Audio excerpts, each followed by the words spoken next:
അൽ Furqan channel പറയുന്നത് നല്ല കാര്യമാണ്, പക്ഷേ ക്ലാസ് എടുക്കുന്നത് ആരാണെന്ന് അറിയില്ല. ഇൽമു സ്വീകരിക്കാൻ അനുയോജ്യമാണോ എന്നാണ് നമ്മൾ വളരെ കൃത്യമായി മനസ്സിലാക്കേണ്ടത്.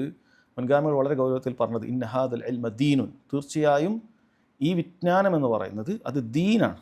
അതുകൊണ്ട് ഫൻദുറു അമ്മൻ തഖുദൂന ദീനക്കും, നിങ്ങൾ ആരിൽ നിന്നാണ് സ്വീകരിക്കുന്നതെന്ന് ശരിക്കും ശ്രദ്ധിക്കണം.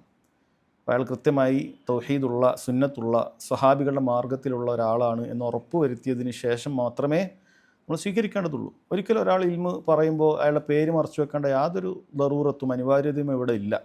അതുകൊണ്ട് ആരെങ്കിലും അത്തരം രൂപത്തിൽ അങ്ങനെ പേര് പറയാതെ ക്ലാസ്സുകൾ എടുക്കുന്നുണ്ട് എങ്കിൽ അത് എത്ര നല്ല ചരിത്ര ക്ലാസ്സുകളാകട്ടെ മറ്റെന്തെങ്കിലും ആകട്ടെ, നമ്മളത് കേൾക്കേണ്ടതില്ല.